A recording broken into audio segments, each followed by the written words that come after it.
Of people everywhere. This is our 75th Zoo Parade program this afternoon, and we're awfully glad that you can be with us today in your homes across the country. Today, we've got a very interesting zoo parade all about the small predatory animals, the little creatures that live in the wild and prey on other animals. And this fellow here is one of them, and in my opinion, he's one of the most disreputable of all the small predatory animals. And of course, the man to tell us about him is Marlin Perkins, director of the Lincoln Park Zoo. Hello there. I'm glad you could join us again today. Well, yeah, this fellow is really a disreputable character. This individual is, not the members of this the Sweet William himself. skunk family, because, you know, last Friday evening, he went down to visit the Kukla, Fran, and Ollie show. And as a member of a committee to get things rolling for a Halloween party for the animals at the zoo. And Beulah Witch had invited him to come down and be a member of that committee in place of Jaime II, who couldn't go. Well, he was most disgraceful, and he's been ostracized from the committee, and today we had to take precautionary measures so that the same thing wouldn't happen all over again on the zoo parade. I think that diaper is a very practical thing. Well, ounce of prevention. Yes, after one experience, that we just couldn't take a chance again. Now, you leave the microphone alone. There isn't anything about a microphone that you would like to prey upon, inasmuch as you're a small predatory animal and sometimes like to stand on your head. This little skunk is representative of a group of predatory animals that are very common in North America. Skunks are very common in many parts of this continent, and of course he doesn't like those diapers. I don't think he thinks they're here to stay as far as he's concerned. I think he's trying to get those little diapers, chew them off or something. But with those enormous teeth that he has, these teeth that he uses as a predatory animal, it would be only a matter of time until he does get that pair of diapers off of himself. Did he act that bad on KFO show? Oh, Jim, he was a very disgraceful character. As a matter of fact, I'm thinking of changing his name from Sweet William to Stinky, because he just didn't do the committee any good, or he didn't represent the zoo very well down there. But notwithstanding, he does represent a class of animals that are quite important as animals that prey on other small creatures. Now, you might think that just because an animal preys on another animal, that isn't good.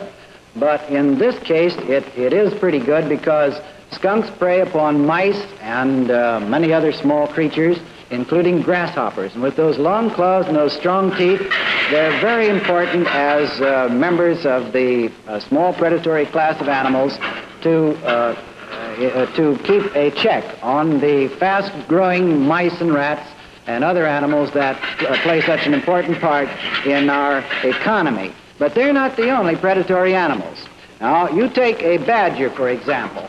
He's a member of this small predatory class, except that he's a little bit larger than our friend the skunk. And Mr. Badger, who is being very nosy right now and talking to us pretty much, this badger here is also an animal that has very strong, long claws with which he digs his own burrows, and he also digs up the mice and the rats and the prairie dogs and the other animals that live down under the ground. And you can see what a savage disposition he has, and he really is a savage predatory animal. So much so that he goes after these little things like the mice and the rats and the rabbits and all the other grain-eating, rapidly reproducing animals, and keeps a check on those animals. He also eats snakes and lizards and many other things. But this little predator that is sometimes classed as vermin, actually those things are, many of the so-called vermin, like these small predators, are exceedingly important to agriculture and to mankind because of the fact that they do keep a check on these rapidly growing grain-eating rodents, particularly. And those are the animals that if we didn't have a check on them by having small predators around, then I'm sure that the small grain-eating creatures would become so numerous that they would literally cover the earth and be taking our grain that we try so hard to raise. But there is another class of small predators, Jim, the members of the ferret family. And this little fellow here Napoleon. That's Napoleon, who is a member of the, he's a ferret, a member of the weasel family. And as a member of the weasel family, this little fellow is well, he can be a very vicious and bloodthirsty little animal. And in the wild state, when he goes down into a rabbit's hole or into the rabbit's burrow or after mice or rats or any of those other animals, then he really does become a vicious little predator and is valuable as a predator.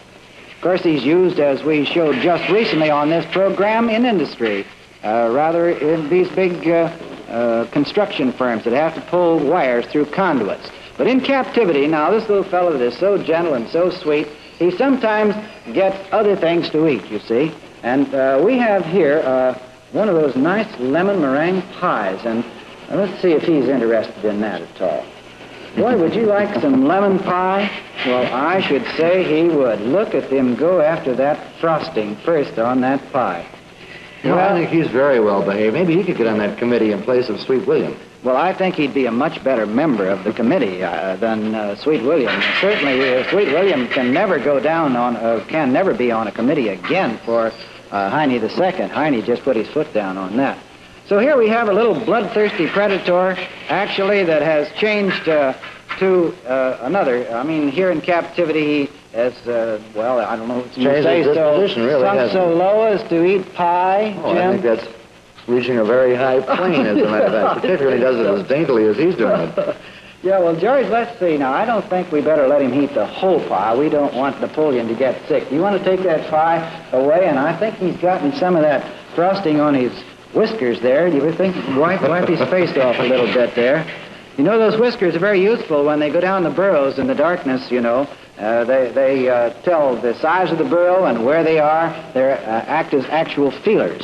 So here is an example of a small predatory animal of North America, and they're not the only ones. We have many other members of this weasel family.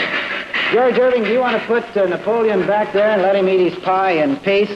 And let's take on a fellow here that I'm sure you're going to like. As Paul DeTamble brings in our friend Smokey. Smokey is likewise a member of this weasel family. Smokey, however, comes from South America. And as a South American representative, he is a little bit different than some of those around here. And he's also grown up just a little bit. When he first came in, he was a nice young animal and just as gentle as was little Napoleon. But now he's maturing. He's a Tyra, isn't he? Tyra, T-A-Y-R-A, Tyra cat. And as he's maturing now, his disposition is changing just a little bit. He's becoming a little more self-assertive. So we decided today we better have a little restraining harness on him in case he wants to jump off the table and go someplace else around the room here. We might not be able to follow him with our cameras. But here he is with his elongated body, short legs, long tail, and very long neck, which is characteristic of members of this family. This is a South American representative of the weasel family. And he has enormous teeth and a very quick, inquiring disposition. He never has a dull moment in his life. He's so alert and so anxious to go places and do things, aren't you, boy? Huh? Now, you don't fight too hard. Just take it easy. That's a boy. But as he grows up, we feel sure that we won't be able to bring him out of his cage like this very much longer because, like so many of these wild animals, their disposition is a very strong will, and as that will develops, then he won't be as gentle as he is now, or he's certainly not as gentle now as he was when he first came in. Used to be, yeah.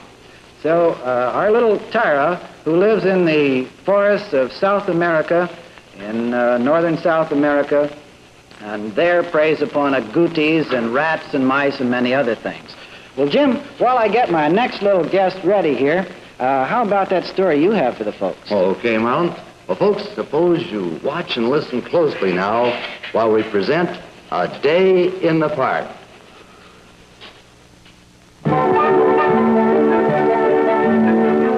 We were walking in the park. park one day, but my master was doing most of the walking. I hate walking. Run along and play, Rover. Run along and play, he says. I hate play. Trouble with me is I'm tired. Always tired. I haven't got any pep. No pep at all. Hey, what's this? Smells good. Smells good? Brother, it is good. You look starved for lean red meat. I thought all dogs knew about kennel ration. Yes, sir, I take my master walking now, thanks to good old kennel ration. I think the moral of that little story is pretty clear. A healthy, lively dog needs plenty of lean, red meat.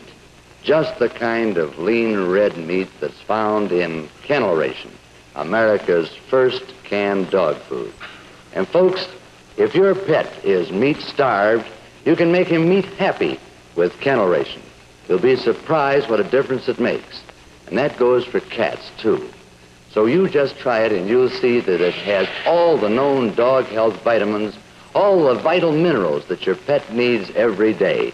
And look for this can, Kennel Ration, America's first canned dog food. Marlon, I've told my story. Now what's next on the Zoo Parade? Well, Jim, we've seen some small predators from North America and one from South America.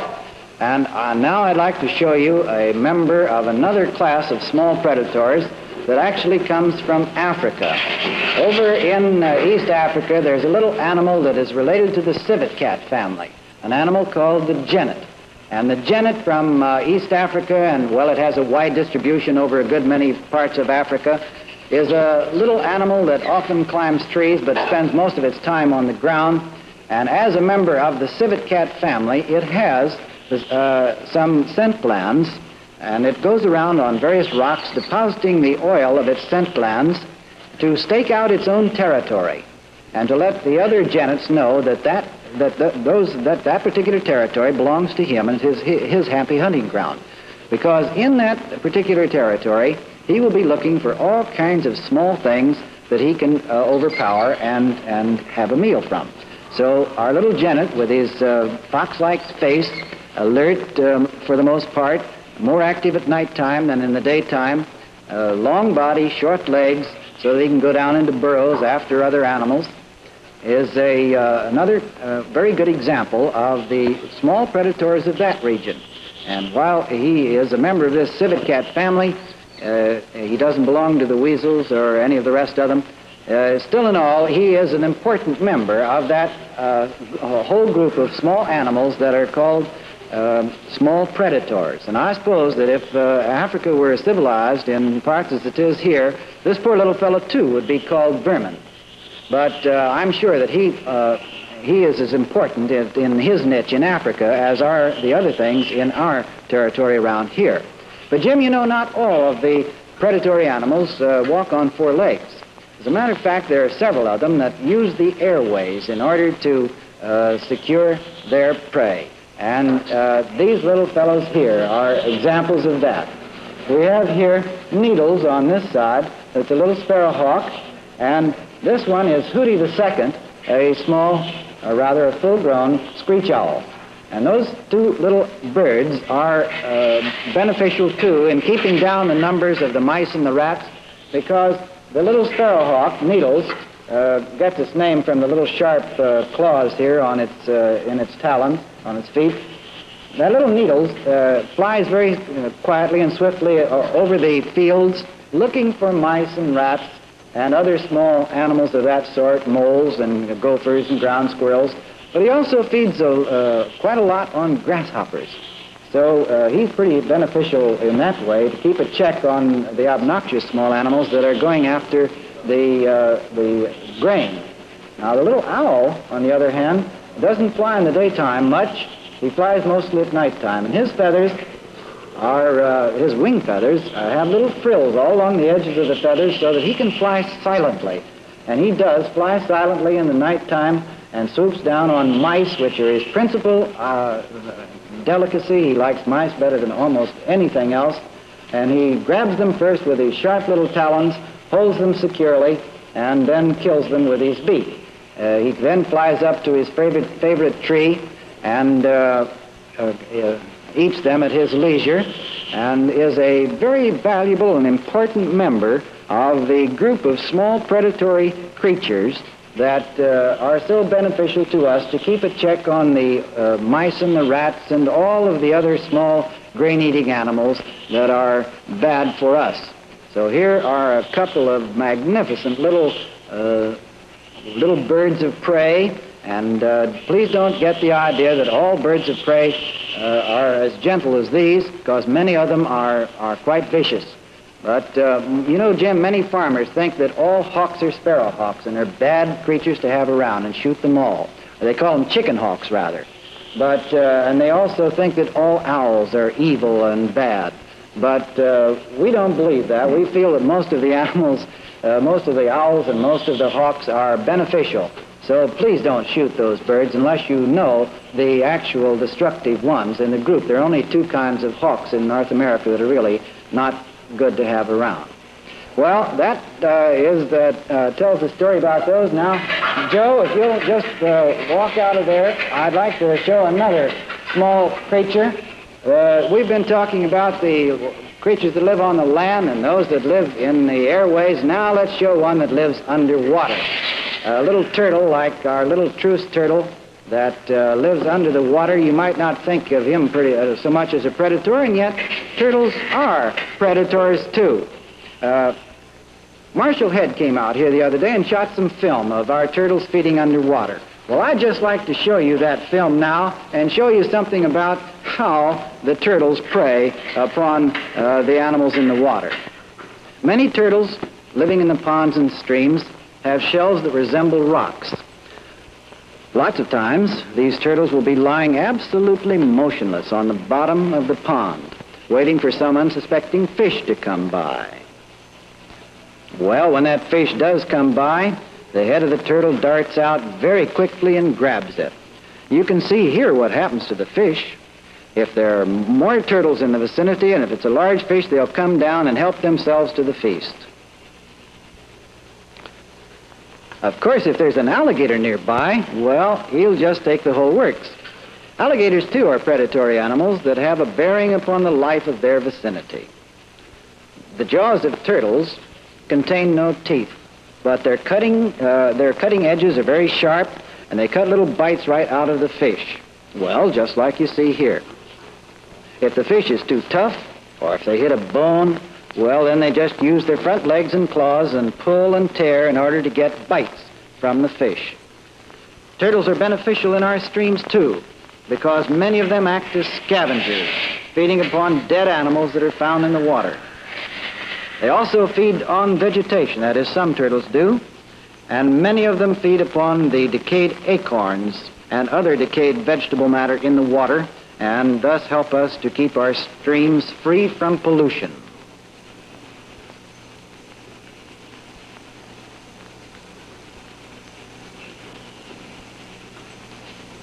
Lizards likewise can be considered predatory animals. They feed upon small insects, and many people don't even think of them as being predatory animals. They nose around a tuft of grass or under a log for a cricket or for a beetle, and when they find one, they really do become a predatory animal. With one strong crushing action of their jaws, they kill the insect, and then they have themselves a meal. Lizards are beneficial to gardens and agriculture because of the fact that they do feed on insects that are not good to have around our gardens.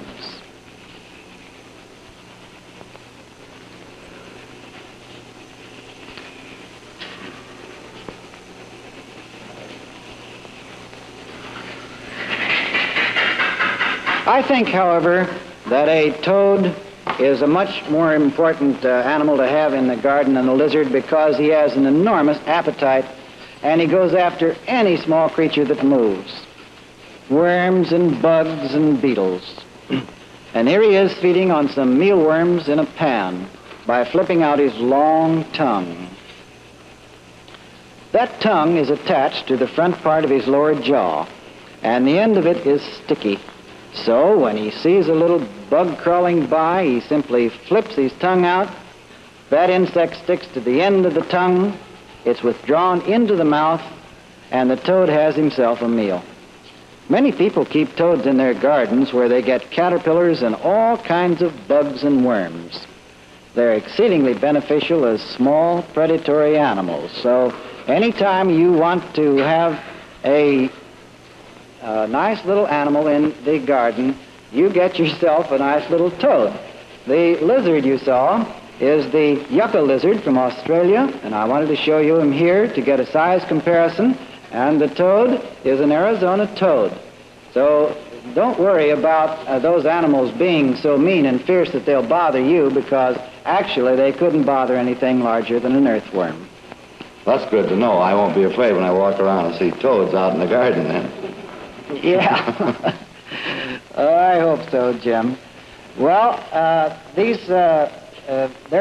now you've seen the lizards, and you've seen the toads, and I'd like to show you another animal that is common around North America way here.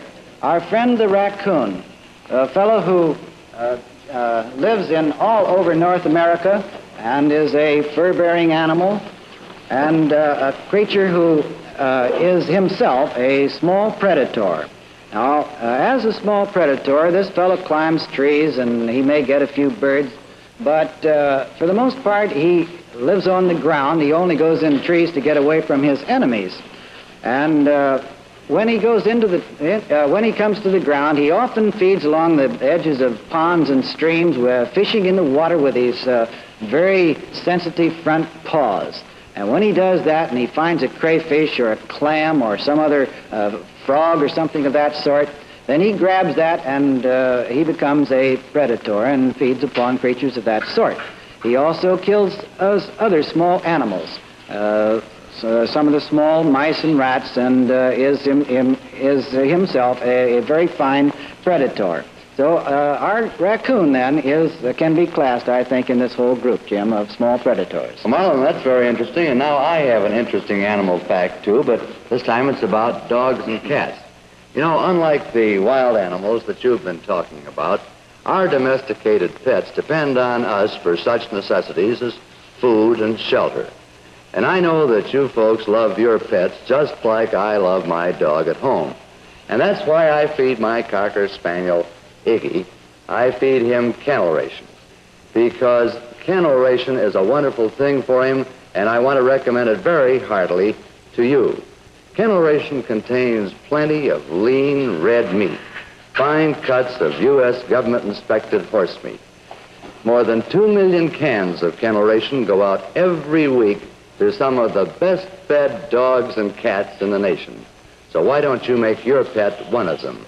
Get him into the kennel ration habit, and then look for a lovable, frolicsome disposition, a thick, glossy coat, and sturdy bone and muscle. There's something else you like about kennel ration, too, I think, and that's its convenience. It's ready to serve as is. You don't have to thaw it or cook it. Just dish it out, and then, boy, oh, boy, you don't have to urge your pet to eat. See what I mean? Dogs just naturally go for kennel ration. And by the way, that kennel bar was eating from, is something that's wonderful for your pet. It's very easy to keep clean. It's made of heavy gauge plastic, and it has those 2 bowls for serving both food and water at the same time, and it won't tip over, and that's important. Now, you can get one. You might think you'd have to pay up to $3.50 for it, but you can get one by just sending $1 and 4 kennel ration labels to Kennel Products, Box 5339, Chicago 77, Illinois. And remember, dogs love meat. They crave meat. They need meat every day. So keep your pet meat happy with kennel ration, America's first canned dog food. Now, Marlon, what's next on the Zoo Parade? Well, Jim, I'd like to show you now one of the smartest small predators in the whole animal kingdom. An animal that has been able to live against terrific odds. Man has persecuted him. They've tried to exterminate him for years and years. Our friend, Reynard the Fox. Reynard the Fox is a very intelligent small predator. He's smaller than most dogs. He has an enormous ruff on the end of his tail, or his tail itself is the ruff. But he is known throughout the folklore of the world as a very cunning, intelligent animal. And that, of course, shows up in his face. He is cunning and he is intelligent, as anyone who's tried to hunt foxes knows. And that little red fox there has developed to a point where he can hold his own even in highly agricultural communities where man has tried and tried and tried to exterminate him. And speaking of foxes, here is the smallest little fox in the world, our little friend Fuad the Fennec, who comes to us by way of, well, actually from the edges of the Sahara Desert. He's full grown, Jim. He never will get any larger. Just a little pup. No, he's full grown, and he has those enormous ears, the better to hear you by, as they say in the old story. Actually, those ears are very beneficial to hear the mice in their burrows in the ground, or other muffled sounds in the sands of the Sahara Desert. And that makes him, too, a little predator. Oh, you little Fuad, you talking little bit? Well, are they always as gentle and trusting as this when they're in the wild state, as Fuad is? No, Jim, I've never seen a fennec. That's spelled Fennec, in case anyone is interested to look up something more about them. I've never seen one as tame and gentle as this one. You might find one in your own zoo, because most zoos do show this little fennec. So when you're out to your own local zoo next time, you see if you can find a fennec and see him yourself. But Fuad is the most, well, he just is unusual, I think. He's so sweet and gentle, and as he whines and whimpers, he's just like a little puppy dog. And he wags his tail, too, Jim, the same way. Does he really wag his tail? Mm-hmm. Well, Marlon, every trip seems more interesting than the last one, but again, it's been a wonderful zoo parade that you've led us on. And by the way, what's on the schedule for next week? Oh, Jim, next week we have a program on headdresses in the animal kingdom and what uses man has made of those. Oh, and we'll find out where the gals get their ideas for hats. I'm certainly not going to miss it, and I hope that you'll be back with us next week, too, when Marlon Perkins will again lead us on another zoo parade at the Lincoln Park Zoo. Your host, as usual, will be Kennel Ration, America's first canned dog food. And now this is Jim Hurlbut reminding you to send in your $1 and 4 Kennel Ration labels to Kennel Products, Box 5339, Chicago 77, Illinois, for that kennel bar for your dog or cat. And don't forget that Kennel Ration is America's first canned dog food. And you can keep your dog meat happy with Kennel Ration because it contains plenty of lean red meat, fine cuts of U.S. government-inspected horse.